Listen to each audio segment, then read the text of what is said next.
top stories of the day. Understand the issues that matter. This is Manila Bulletin News on Web. Your quick rundown of top news in the country and around the world.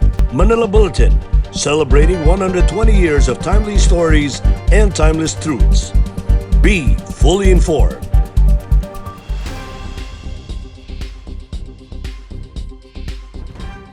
Hi, I'm Barbie Atienza. This is MB Now, and here are your news on web. The OCTA Research Group said Thursday that a slight increase in COVID-19 cases in the country is possible as the holiday season nears. David said the responsibility to manage and maintain the current downward trend in the country's COVID-19 situation is now in the hands of the public through ensuring that minimum health protocols are strictly being observed. The OCTA Research Fellow also bared that the team is pushing for the continuous enforcement of the general community quarantine in Metro Manila until the end of the year to avoid a possible increase in the number of cases come Christmas Day.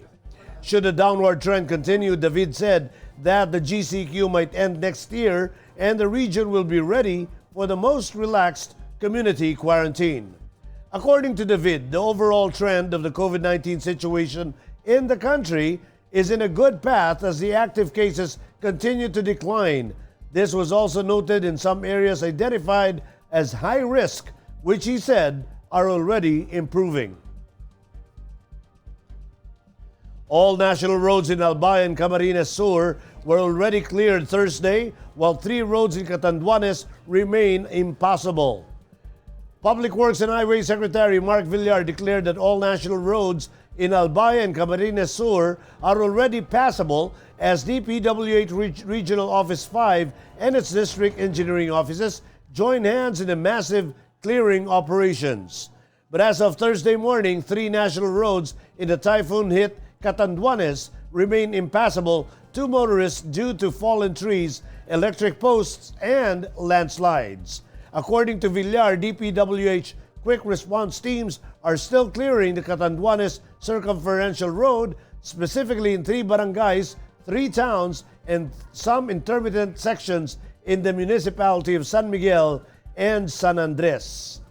DPWH is also working on a fully opening hardly passable or only 1-lane passable road sections along Catanduanes circumferential road and in the municipality of San Miguel and also in San Andres. Super Typhoon Rolly's damage to infrastructure reached 5.76 billion pesos. National Security Advisor Hermogenes Esperon Jr. on Thursday said he wants to see more Filipino fishermen go out and fish in the West Philippine Sea. Esperon pointed this out in response to the proposals to deploy militias to help patrol the West Philippine Sea, which he added are better off patrolling the territorial waters in the southern Philippines. The National Security Advisor discouraged the deployment of militias in the WPS and said he would rather deploy their better trained, better equipped forces from the Philippine Navy, from the Philippine Air Force, the Marines, and the Army. Meanwhile, Esperon said the military will continue to stay away from participating in joint military exercises in the West Philippine Sea. On the other hand, Esperon said, joint exercises are allowed in waters that are part of our territory. 4 out of 5 adult Filipinos said their quality of life worsened in the past year, adding to one of the worst trends in survey history according to the Social Weather Station. Conducted from September 17 to 20, the survey found that 82% of adult Filipinos said their quality of life got worse versus 11% that said it was the same and 6% who said it got better compared to a year ago. SWS said that the resulting net gainers score of -76 for September 2020 is considered catastrophic. The score hardly differs between those with a job and the jobless. Hunger is significantly greater among losers than the gainers and the unchanged. Among losers, 34% experienced involuntary hunger. Meanwhile, 23% of gainers and 17% of the unchanged went hungry. The data were gathered through mobile phone interviews of Filipinos 18 years old and above, randomly drawn from a database of mobile phone numbers compiled from the SWS national and subnational representative face-to-face surveys since 2017. Malacanang said Thursday it does not matter who wins the United States presidential elections, as the Philippines shares a long-standing good relationship with a world superpower. Presidential spokesman Harry Roque made a statement as U.S. President Donald Trump and former Vice President Joe Biden are neck and neck in the race to win the White House, with Biden leading the count in the electoral and popular votes. Roque said that it does not matter who wins between Trump and Biden, as President Duterte can work with any president. Duterte had episodes with U.S. presidents, as just a few months after he assumed the presidency in 2016, the chief executive cursed then-President Barack Obama for criticizing the drug war. According to Roque, the palace is also awaiting the result of the nail-biter battle between the two American politicians. Trump and his allies have been protesting the results thus far, while Biden pushed for every vote to be counted. In Metro News, thousands of school children to receive supply of Nutriban until year-end in Valenzuela. Mall sale events and tiangges now allowed in Quezon City. And Pasig City targets to brighten up major roads before Christmas. More from this report. Thousands of Valenzuela City school children will get nutritious buns until the end of the year, as the local government and its partners agency aim to fill the nutritional gap among young school children and to address the hunger and malnourishment problem made worse by the COVID-19 pandemic in the city. The Department of Education Valenzuela will supply the city's 7,662 kindergarten to grade 6 students, particularly those who have low weight, for their height with Inoue. The move is part of the city's 9.1 million Alagang Valenzuela Chikiting Food Patrol program. The Inoue buns that will be provided to children are made of squash puree, which can fill the 60% of vitamin A needed by every child. It is also packed with iron, calcium, potassium, zinc, and fiber.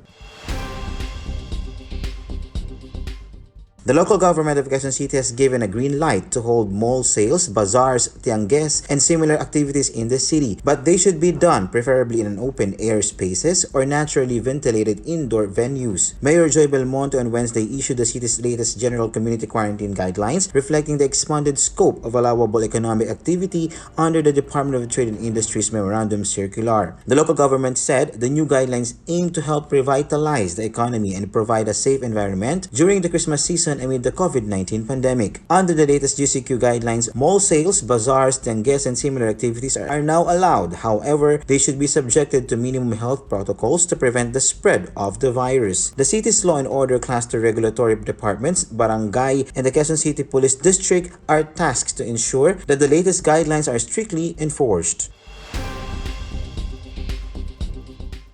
Christmas is going to be bright in Pasig City as the local government targets to illuminate major roads and crowded streets in the city before Christmas, according to Pasig City Mayor Vico Soto. The local chief led the inauguration of the newly installed street lamps along Dr. Sixto Antonio Avenue, a major thoroughfare in the cities that connects the Pasig Boulevard Extension and Ortigas Avenue. The city government recently installed 109 LED street lights along the 3-kilometer stretch of the thoroughfare from Rizal High School in Barangay Canyogan up to the corner of Ortigas Avenue in Barangay Rosario. Also, they installed solar-powered street lights on the one-speech dark walkway along the banks of Bayan Creek last September.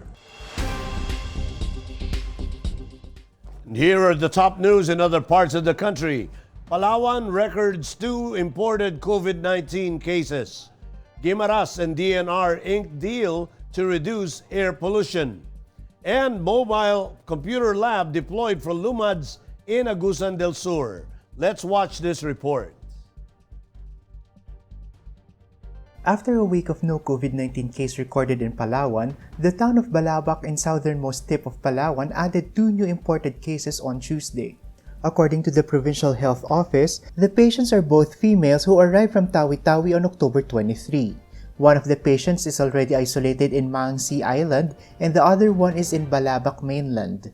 The local government of Balabac is planning to impose a lockdown in Mangsi Island to contain the case while conducting contact tracing. Palawan has a total of 6 active COVID-19 cases, including the new cases in Balabac, 2 from Culion and 2 from Cuyo. The provincial government of Guimaras inked an agreement with the regional office of the Department of Environment and Natural Resources Office or DENR6, Environmental Management Bureau or EMB6 to reduce air pollution. As part of the National Clean Air Month celebration, Guimaras Governor Samuel Gomarin signed a memorandum of agreement with the EMB6 Regional Director Ramar Neil Pasqua. The MOA is a collaborative effort in addressing the sources of air pollution, particularly motor vehicle emissions. Gomarin also issued an executive order to create the Guimaras Anti-Smoke Belching Unit and strengthen the implementation of the Philippine Clean Air Act in the province's 5 towns. The EMB6 has committed to provide technical assistance to the province of Guimaras and lend its equipment in monitoring air quality.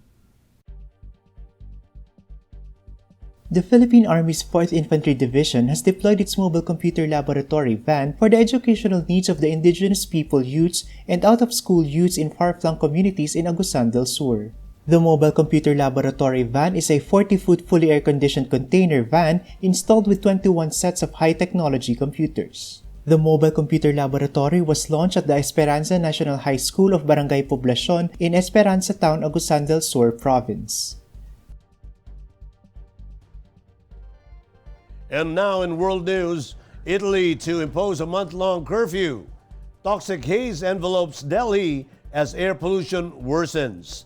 And massive iceberg threatens remote penguin sanctuary. Let's watch this report. Italy's Prime Minister has signed a decree to enforce a nationwide night curfew as he tries to halt the resurgence of coronavirus, media reported. Giuseppe Conte was expected to detail other measures such as shutting shopping centers at the weekend and also museums in a new program of restrictions that will last until December 3. Infections have surged in recent weeks, particularly in the northern region of Lombardy, that includes Milan, and health experts have called for the kind of national shutdown adopted by France, Ireland, and England. Italy was the first European country to be hit by the coronavirus and has so far recorded more than 39,400 deaths and almost 760,000 cases. Thick smog envelops India's capital as its air quality plummets, and residents say they are feeling suffocated. The haze is due to Delhi's position and weather pattern. The city is choked by deadly smog every winter. A spike in air pollution levels was observed in the national capital. On Wednesday, the air quality of Delhi was in a very poor category, as the AQI was recorded at 310. Delhi's air pollution in October was higher in comparison to last year. It must be noted that air pollution levels in October 2019 were lesser than this year despite the celebration of Diwali in the month. The world's biggest iceberg is on the collision course with a remote South Atlantic island that is home to thousands of penguins and seals and could impede their ability to gather food, according to scientists.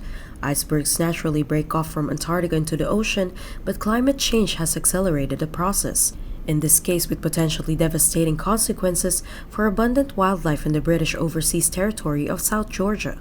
If the iceberg runs aground next to South Georgia, foraging routes could be blocked, hampering the ability of penguin parents to feed their young and thus threatening the survival of seal pups and penguin chicks.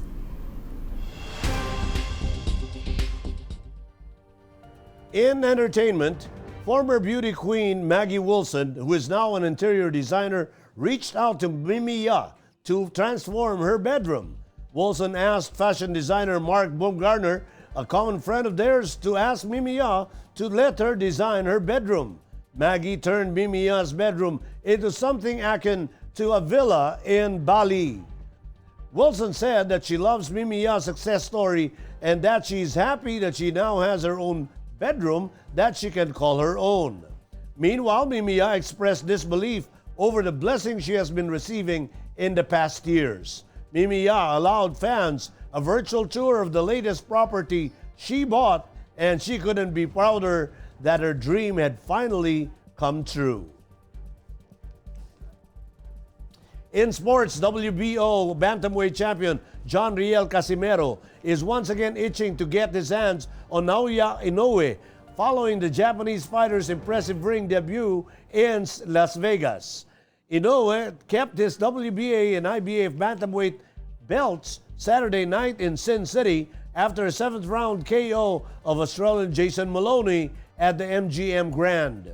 Casimero has constantly accused Inoue of avoiding him after their planned April 25 clash for the 3 bantamweight belts were called off due to the COVID-19 pandemic. The Ormoc City native eventually faced Duke Mika, needing just 3 rounds to prevail in the Premier Boxing Champions card last September 26 in Connecticut. Inoue had said prior to his win over Maloney that facing Casimero is something he wants to happen given his status as a WBO holder. He also added that Casimero has weaknesses despite having a one-punch knockout power.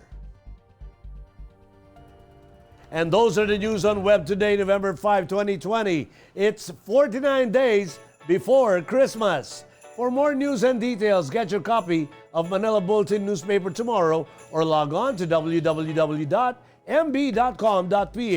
or you may also subscribe to our newsletter through the link on this video's caption to have the day's latest news delivered to your inbox.